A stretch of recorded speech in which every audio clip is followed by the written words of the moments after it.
वहीं चंडीगढ़ में एक महिला पर कोरोना के नियमों को तोड़ने पर केस दर्ज कर लिया गया है। जिस महिला पर केस किया गया है वो दक्षिण अफ्रीका से लौटी है। बताया गया कि दक्षिण अफ्रीका से लौटने के बाद वो तुरंत एक होटल में पहुंच गई। इसके बाद पुलिस ने महिला पर कोविड प्रोटोकॉल तोड़ने के आरोप में केस दर्ज कर लिया।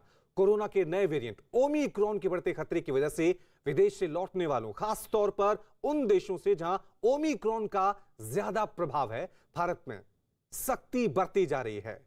तो चंडीगढ़ में एक महिला के खिलाफ केस दर्ज कर लिया गया है। आरोप है कि इस महिला ने कोविड प्रोटोकॉल का पालन नहीं किया था। दक्षिण अफ्रीका से यह महिला लौटी है और यही वजह है कि पुलिस प्रशासन अब और भी ज्यादा सख्त हो गए। देश में कोरोना के इस नए वेरिएंट के 3 मामले सामने आए हैं। कर्नाटक में 2 और गुजरात में 1 मामला सामने आया है।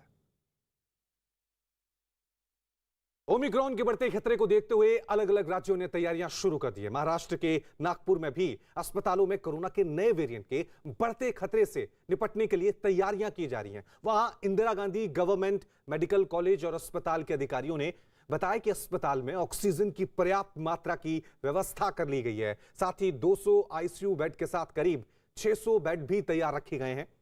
बच्चों के लिए भी अस्पताल प्रशासन ने पूरे इंतजाम किए जाने का दावा किया। करीब 600 बेड आईजीजीएमसी नागपुर में हॉस्पिटल में तैयार किए जा चुके हैं। उसके अंदर में करीब 200 आईसीयू बेड्स है, 160 अडल्ट आईसीयू बेड्स है और करीब 35 से 40 छोटे बच्चों के लिए पीडियाट्रिक आईसीयू बेड्स तैयार किए जा चुके हैं। ऑक्सीजन के लिए पर्याप्त मात्रा में स्टोरेज की व्यवस्था की गई है। 2 ऑक्सीजन के बड़े प्लांट्स हमारे पास में अवेलेबल है, जिसमें एक 20 किलोलीटर की कैपेसिटी का और एक 6 किलोलीटर की कैपेसिटी का है। इसके अलावा माननीय जिलाधिकारी, माननीय विभागीय आयुक्त, मनपा आयुक्त, इनके दिए गए दिशा निर्देशों के अनुसार 2 पीएसए प्लांट भी यहाँ पर तैयार करने की प्रक्रिया जो है लगभग पूर्णता की ओर है। तो ऑक्सीजन और वेंटिलेटर्स, इसके अलावा बेड्स की जो है दवाइयों की किल्लत ना हो, इस तरह से तैयारी की जाए। कोरोना के नए वेरिएंट ओमिक्रॉन के खतरे को देखते हुए हिमाचल सरकार ने ऐलान किया है कि विदेश से आने वाले हर यात्री की जांच होगी।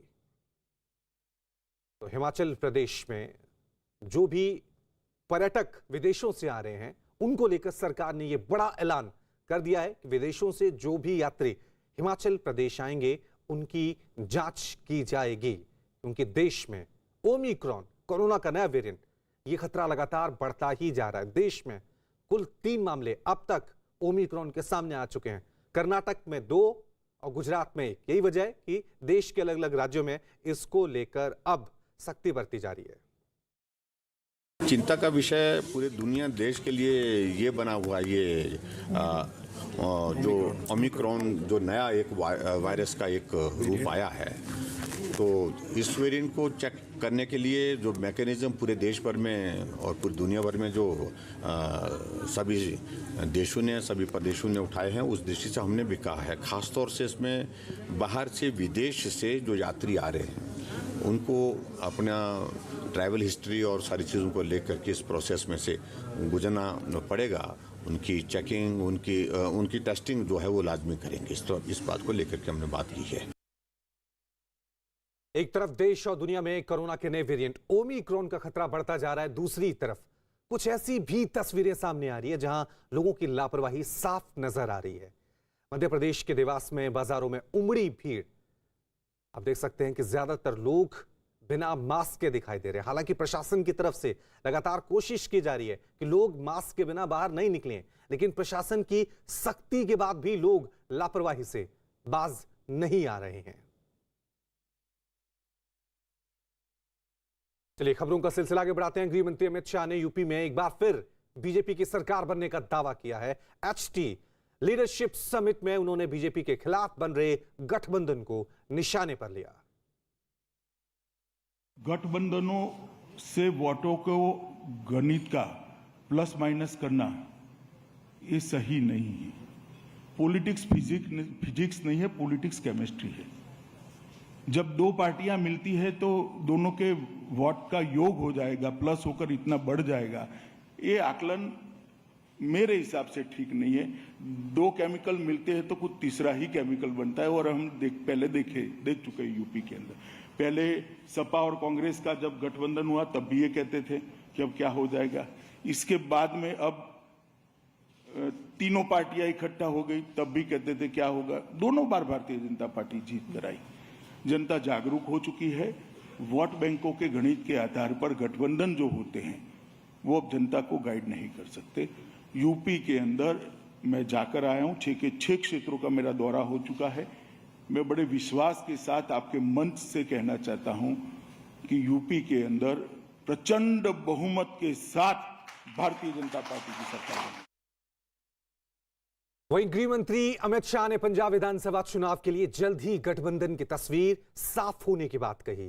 एचटी लीडरशिप समिट में अमित शाह ने कहा कि कृषि कानून वापस होने के बाद अब विधानसभा चुनाव में किसान आंदोलन कोई मुद्दा नहीं है।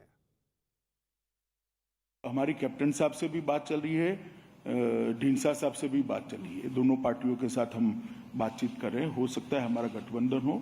हम सकारात्मक तरीके से दोनों पार्टियों से बात कर रहे हैं। और जहां तक किसानों के आंदोलन का सवाल था, प्रधानमंत्री जी ने बहुत बड़ा दिल दिखाकर ये आंदोलनों को एक बार समाप्त करने के लिए कि भाई चलो ठीक है, आपका एक मानना है कि कृषि कानून किसानों के हक में नहीं है, तो प्रधानमंत्री जी ने बहुत बड़ा दिल दिखाकर तीनों कृषि कानून भी वापस ले। मैं नहीं मानता आपको इतने बड़े इश्यू पंजाब में बचे हैं। पंजाब में चुनाव मेरिट्स पर जाएगा, विकास पर जाएगा, और जिसका परफॉर्मेंस होगा उसके साथ जनता जाएगी।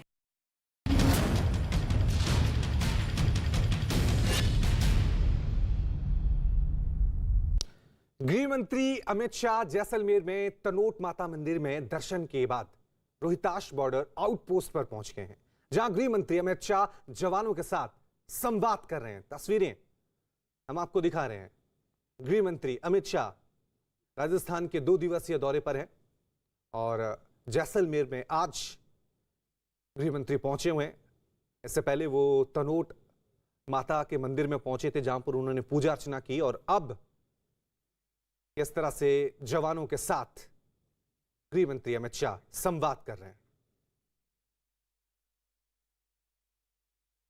जैसलमेर में भारत पाकिस्तान सीमा पर रोहताश पोस्ट पर गृह मंत्री अमित शाह दौरा करने वाले हैं। अमित शाह के दौरे से पहले हमारे संवाददाता अमित पांडे रोहताश पोस्ट का उन्होंने जायजा लिया। भारत पाकिस्तान सीमा की रोहताश पोस्ट पर हम जा रहे हैं। न्यूज 18 इंडिया पर पहली बार आप भारत पाकिस्तान सीमा की ये तस्वीरें देख सकते हैं। आप पीछे आप देखिए कि ये रेगिस्तान का विषम रास्ता है, बहुत ही ज्यादा रेतीला रास्ता है। न्यूज 18 इंडिया की टीम लगातार चल रही है और गृह मंत्री अमित शाह उसी पोस्ट का दौरा करेंगे। क्यों अहम है ये पूरी की पूरी पोस्ट, हम आपको बता रहे हैं। देखिए हमारी जो गाड़ी है ये 4x4 पावर्ड व्हीकल है, यही इस विषम दुर्गम रास्तों में चल सकती है। हमारी गाड़ी लगता है फंस गई है, बावजूद इसके हम ये सफर हम जारी रख रहे हैं। थोड़ी देर में गृह मंत्री अमित शाह आएंगे और ठीक दूर अगर आप वहां पर देख सकते हैं, वो अगर आपको तारे नजर आ रही हैं, यह तार है भारत पाकिस्तान सीमा को गार्ड करने वाली तार। हम अपने चालक से यहाँ पर पूछते हैं, भैया अभी रुका क्यों है, क्या हो गया? आगे गाड़ी हम फंस रखा है। हाँ, आगे जो दूसरा गाड़ी है वो फंस रखा है, इसलिए। अच्छा, क्या हो गया है? जो गैप छोड़ना पड़ता है, जो एक गाड़ी चढ़ने के बाद दूसरा गाड़ी चढ़ पाएगा, नहीं तो जो अगर उसका छूट गया पीछे आ जाएगा गाड़ी, एक्सीडेंट हो सकता है। जो मौसम छूट गया ना उसका, अभी जो फंस रखा वो गाड़ी उसको निकलने के बाद हम निकल पाएगा आगे।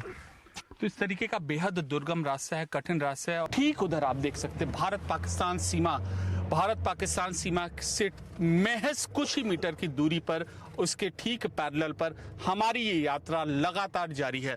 अगर हमारे कैमरा पर्सन राजेश वहां पर फोकस अगर कर पाए, थोड़ा बहुत दिखाने की कुछ कोशिश कर पाए, आप देखिए सीमा पर किस तरीके के इंतजामात यहाँ पर किए जाते हैं।